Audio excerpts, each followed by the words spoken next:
we talked about today being a big anniversary for the two of us, Yes. 5 years since Yeah. our paths have crossed. And I've always been curious to know what that was like from your point of view. Think about the day we met often. And um, I think about the call I got from Dr. Venkat saying, I have a patient here that I think might be a candidate for this surgery. And, me coming down to the radiation oncology suite. And I felt like we had sort of an immediate connection, Sam. I feel like there was kind of immediate trust. And um, it's usually a huge conversation to talk about a surgery like that and the implications. And I felt like, we did end up over time, over the next couple of weeks, having those conversations. But I felt like immediately I said, I think you're a candidate for this, and you were like, I want to live, and if that's the answer, that's what I want to do. And it's almost like we made the decision within 5 minutes, even though, we had a lot of talking to do about what that was going to look like. But I felt I'll never forget that day. Same. I do think about it often, and it sounds cliche and it's like oversimplified, but it really does feel meant to be on my end to go through and see different providers, not hopeful at all to meeting you. And being here has been life-saving, life-changing, and forever grateful for that. And I mean, I think about the timing of it all too, like right around pandemic start, and just what it took for you to get over to LA and then land in the hands of a very astute radiation oncologist who kind of recognized it, and then me being, kind of around when you were in the radiation um, suite, and just I think everything just kind of aligned. And Yeah, it really did. It all kind of fell into place. I get a lot of questions about this kind of surgery, and I don't mind, you talking about it. I clearly am not the professional and not the person to speak on it. yeah. Uh, could you sort of enlighten us? It's probably the biggest surgery that we do as GYN oncologists. It's not something we offer often. It is a huge life-changing operation. I don't think anyone can speak better to that than you, Sam. And so we really, when we choose patients for that surgery, we need to the best of our ability, ensure that they are good candidates for that. We have had a cervical cancer diagnosis, and however many years later, the cancer has come back in the middle of the pelvis with no lymph node involvement, no cancer in the lungs, no cancer in the upper abdomen, really in one spot. And in that specific situation, a pelvic exoneration can be curative and is really the only option for cure. It's not always curative, but that's the only situation in which we have the chance to cure that cancer. And so, as you can imagine, that doesn't happen a lot every year. We see a few of these every year where we have a patient in front of us who's really a good candidate for that surgery. And not only do they have to have the right cancer recurrence, they have to be well enough to undergo such a huge operation. So patients with a lot of medical problems, sometimes we can't offer that. And so when we have a young, healthy, motivated patient with a recurrence in the exact spot we're looking for, that's where we offer this kind of operation. It is a huge undertaking. I appreciate you explaining that. I've learned a lot through my recovery, and I'm just wondering if there are things that you recommend or have seen success with as far as patients' recovery and coming back from an experience like this. You're probably equally as expert on this as we are, because we know like the immediate post-op period and the complications that can happen, and kind of what we deal with in the first few months. It's a huge rehabilitation process, just getting your strength and mobility back and managing your new body. And so we see a lot of the first few months of recovery, but living with this long term, I mean, I think you can speak to that more than anybody. Our job is, we try to get this cancer under control and gone forever, and then the patients live with the repercussions of the treatment that they've undergone. So pleased that we're 5 years out and we're doing well. But you probably can educate us on some of the things that have been important in your recovery. I would love to hear from you, actually. Actually, it is full circle because I remember Dr. Natsai and yourself, there's the team kind of always reminding me that I know that this seems really unfamiliar right now, but soon enough you're going to be telling us how this all works and how things are going. Yeah, it has been all encompassing for sure. I've learned to prioritize myself in a way that I maybe wasn't necessarily doing before, and just embracing the process of starting over and having to do that more than once, and embracing that part of life. So aside from, the kind of like post-surgical recovery, like the immediate stuff, what do you think has been the most helpful in your recovery to getting to where you feel like you're in your own body and like functional and doing the things you want to do? Like, has there been any sort of like physical therapy or exercise or activity that you've done that has really gotten you to feel like, okay, I feel like myself again? This is a great question because I remember, looking back and feeling like, where do I even begin, and feeling sort of stuck for a long period of time. So when I first started my exercising journey, I thought like, okay, I'm gonna try running. I'm gonna Mhm. maybe I'll run some marathons. That did not last very long. Okay. And so what I have noticed is just like gentle little steps have really been able to shift things for me. It started for me with going to therapy and being able to process the physical trauma, the mental, uh, and I think that really opened the door to allow me to like get out. Something that was introduced to me in that process was somatic therapy.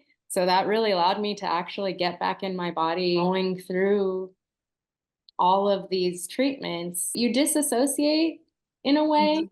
Mhm. And so that therapy allowed me to feel safe in my body again. And from there, it was just kind of experimenting, like taking little steps. Walking has been huge. Joining Rachel's yoga group Mhm. was amazing for me to just have that sense of community and Mhm. meet other women that have gone through something similar. Even if I'm not doing like a full yoga session, if I can stretch and like move a little bit, that has probably been the biggest game changer for me. Just taking little steps. Have you found any support in any groups of patients that have had the same surgery as you? Do you find that that is helpful or not so much? It really has been. We were talking about this surgery. Jake and I would get online and we found other women who, one lady we found who's like a bodybuilder. Obviously, I was ready to do it, but it really solidified and made it feel like, okay, this is totally possible. It may not be immediate, but there is life after this, and there's Mhm. so much to experience in that moment. Like, Isolating. very, very. Yeah. Yeah, it's been incredible. I've actually met some of the most incredible people on social media who Mhm. who have gone through this. I actually just had somebody reach out to me. Father was going through a different kind of cancer, but this exoneration surgery. Mhm. So they were just sort of picking my brain about what the experience is like, and it's uh it's amazing to be that person, Yeah. all those years ago I was looking for someone to show me that like it could be done. I can't think of anyone better than you, Sam, to do that. How has it changed in any way, like relationships with people around you? And I don't mean just specifically with this surgery, but I hear that a lot from patients with the cancer diagnosis that going through the process of treatment and recovery has really, like, in a way, changed some of their relationships and who their support group is. And how has that played out for you? It offers a lot of clarity on my part on how I want to spend my energy and time, and it just makes it very valuable. It's very clear to me who is supportive and how we can have a mutually supportive relationship. Mhm. And while it is a tough thing to have to go through because there's a lot of relationships that change, with that being said, It just makes them more meaningful, I think. I think the perspective that you probably gain through an experience like that is just so accelerated. You know, we all go through our lives gaining perspective as we just go through our normal lives, but I think going through such a life-changing experience probably kind of accelerates that level of gaining perspective. We say it all the time that it feels like we've lived multiple lifetimes. Right. It will turn your world upside down and reprioritize everything. But again, and there absolutely is a learning curve, if you will, and then a chapter of learning to accept all of these new perspectives. But I am grateful for that. And I've always been interested to know what inspired you to pursue this career path. Decided pretty late in my residency to do GYN oncology. I was really planning to do general OBGYN for most of my residency, but I realized every year that I rotated on a GYN oncology rotation, I really gravitated towards those patients a bit more. I think, the big surgeries is part of it. Everybody loves the cool, big oncology surgeries, but truly, I think I gravitated towards patients when they were given a difficult diagnosis. I felt like I could play a special role in kind of navigating that part of their lives and walking them through a cancer diagnosis to treatment to afterwards, a palliative care aspect of it. OB is very exciting and usually it ends up being good news. Baby is born and you get to be part of the delivery. But I felt like something with cancer patients really spoke to me. Very grateful that you made that decision.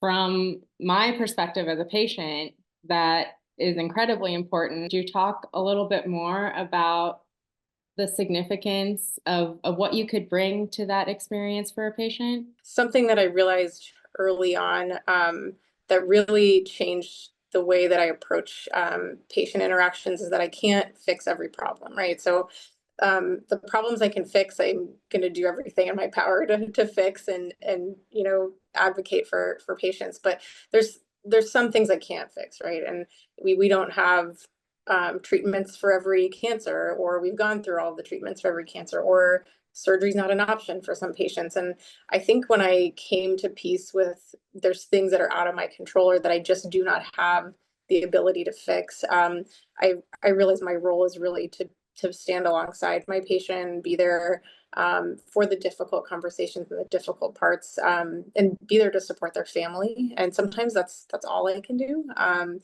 I think when I realized that, it kind of just clicked for me that this is the field I belong in. I want to do everything I can within my power, and then when I can, I want to be there for people for whatever time they have left.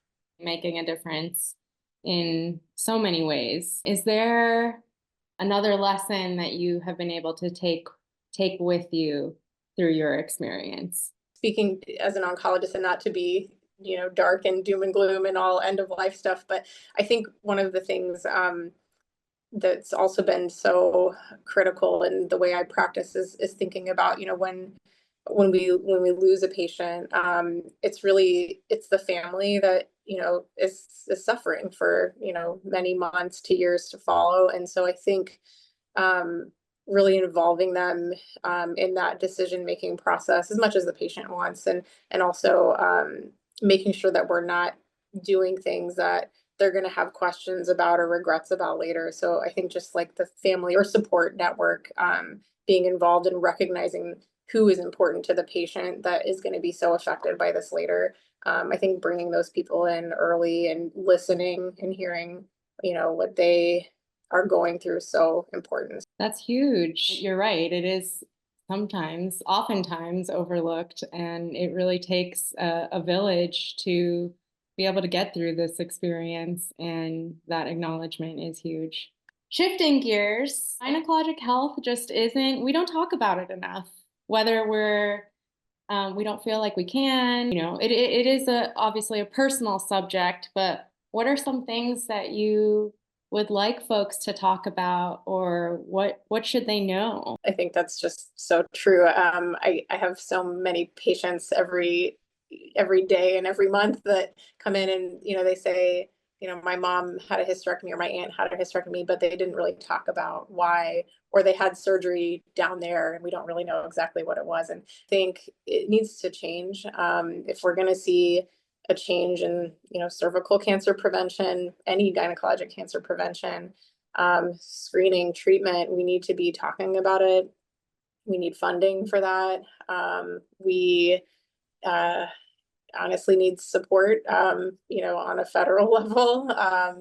And I think that that's something that really, when you look at other fields of medicine, women's health has always been under prioritized, and that needs to change. So I think that starts with patient advocacy, advocacy on our part. And I have to remain optimistic. I'd like to hope that the more conversations that we have like these, the more folks feel empowered to talk about it. I think, it's a new generation where I think people are talking more about these things. We have a lot of women's health providers now who are very active on social media and sharing like factual information that I think is really important to counter a lot of the misinformation about, everything from menopause to gynecologic procedures. Hearing those voices is really important. And, the only way to counter misinformation is with information. You talked a little bit about the newer generation taking a different approach. I would say Gen Z is more open about everything,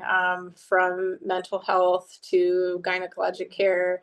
And I think that's a good thing. I mean, a lot of the things that we've just kept private for so many years, it's important to share those things. It's how we learn about them. Definitely hear different things from my younger patients than I, have historically from my older patients. And I just think it's a generation that's much more open about this stuff. And I think that's a good thing. Like, is that changing a physician's experience? I have patients who are asking now about, procedures in the office and like potential anesthesia or like pain control options that we haven't historically offered and have not really been available. And I think that's a really important conversation to have. I do think having those options available is really important, and it's not something anyone ever talked about. There's procedures I do think that probably don't require anesthesia, and sometimes actually is more painful to provide anesthesia, but there are some that I really think it should be offered, and that's not that doesn't come from us as providers not wanting to offer that. It's usually a systemic problem where that's not available in our offices, and that's something I'm hoping will change over time. Thank you for being here today. Obviously, I wouldn't be here without you in so many different ways, but I am so incredibly and forever grateful that our paths have crossed. And I feel the same. Thank you. Thank you for everything that you do for patients and being the light in the world that we need. Thanks, Sam. Happy 5-year. Yes, happy 5 years. I couldn't think of a better way to ring in this milestone.